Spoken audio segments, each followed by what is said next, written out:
নমস্কার বন্ধুরা, চলে আসলাম আজকে দুপুরের ভিডিও নিয়ে। আমি মাছগুলোকে আজকে নিয়েছি চালানি রুই মাছ, অনেকটাই বড়। এরকম মাছের মাথাটা বেশ ভালোই বড়। আমি ভালো করে ভেজে নিয়েছি।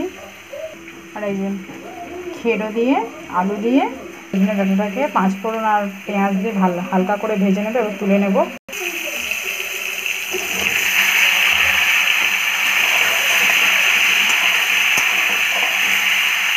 এবার আমি এর মধ্যে আদা, রসুন, পেঁয়াজ, কাঁচা লঙ্কা, জিরে গুঁড়ো, ধনে গুঁড়ো সব কিছু দিয়ে দিয়েছি। ভালোভাবে মিক্স করে নেব।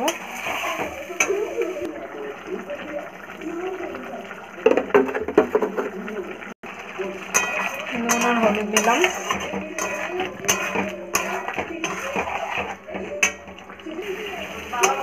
কষানো হয়ে গেছে।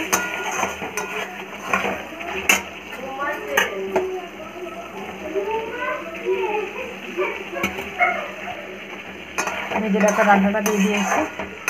আরেকবার ভালোভাবে কষিয়ে এবার জল ঢেলে দেবো। কষানো হয়ে গেছে ভালোভাবে, এবারে জল ঢেলে দেবো। একদম পাতলা করে হবে মাছের ঝোলটা, খেড়ো দিয়ে, ডাঁটা দিয়ে, আলু দিয়ে আর কাঁচা আম দিয়ে। এই দেখুন ফ্রেন্ড, ঝোলটা ফুটে গেছে। এবারে আমি মাছগুলোকে দিয়ে দেবো, আরও একবার ফুটিয়ে নেব, দিয়ে এবারে নামিয়ে নেব। একদম কিন্তু গরমে একদম পাতলা মাছের ঝোল একেবারে রেডি হয়ে গেছে। অবশ্যই বানিয়ে খাবেন।